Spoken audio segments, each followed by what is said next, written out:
صاف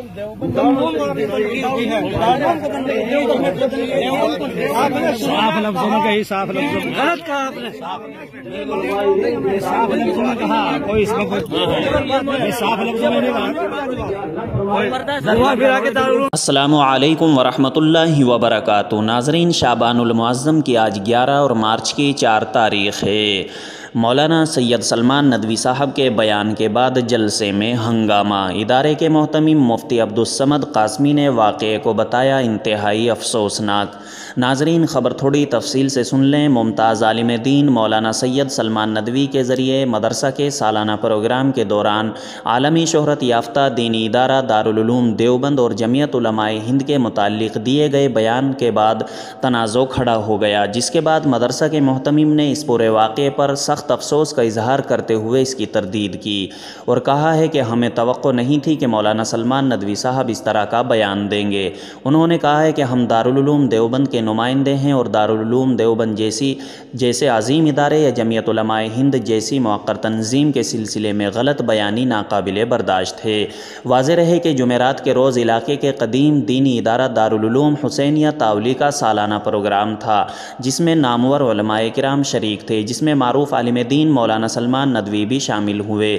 مدرسہ کے محتمم کے مطابق دعوت دینے کے بعد مولانا سلمان ندوی کو جلسہ میں شرکت کرنے سے منع کر دیا گیا تھا، لیکن اس کے باوجود وہ جلسہ میں آ گئے، جس کے بعد مولانا سے صرف تعلیمی بیداری کے متعلق گفتگو کرنے کو کہا گیا۔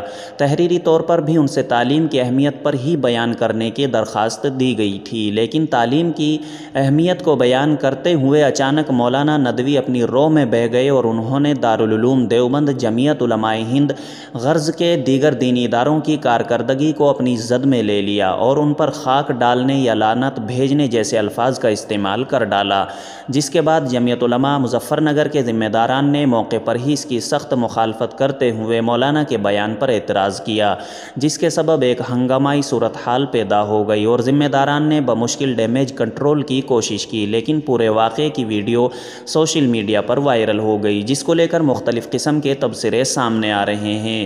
ایک جانب جہاں مولانا سلمان ندوی کے بیان سے سخت اختلاف کیا جا رہا ہے، وہیں کئی لوگ مولانا سلمان ندوی صاحب کے بیان کو درست ٹھہرا رہے ہیں۔ اس سلسلے میں مدرسہ کے محتمم مولانا عبدالصمد قاسمی نے اسے انتہائی افسوسناک واقعہ قرار دیا اور کہا ہے کہ ہم اس کی سخت تردید کرتے ہیں۔ انہوں نے کہا ہے کہ جلسے میں جو کچھ ہوا ہے وہ بہت برا ہوا ہے۔ پریس کو جاری بیان میں محتمم مفتی عبدالصمد قاسمی نے کہا، ہم لوگوں نے مولانا سلمان ندوی کو اجلاس میں آنے کے لیے منع کر دیا تھا، وہ آ گئے تو ان کو شرائط کے ساتھ تقریر کرنے کی اجازت دے دی گئی تھی، لیکن انہوں نے جس طرح دارالعلوم دیوبند اور جمعیت علماء ہند کے بارے میں غلط بیانی سے کام لیا وہ افسوسناک ہے، یہ ہمیں تلخ تجربہ ہوا ہے۔ ہماری کوشش ہوگی کہ آئندہ کبھی اس طرح کا واقعہ پیش نہ آئے۔ واضح رہے کہ ضلع مظفر نگر میں واقع دارالعلوم حسینیہ تاولی قدیم اور نہایت ممتاز و مقبول ترین تعلیمی ادارہ ہے، جس کی بنیاد ملک کی آزادی کے چند سال بعد ہی بزرگوں کے ہاتھوں رکھی گئی تھی۔ آج اس ادارے کو 75 سال ہو گئے ہیں۔ یہ ادارہ اپنے علاقے کے ساتھ ساتھ ملک بھر کے طلباء کی علمی تشنگی کو سیراب کر رہا ہے۔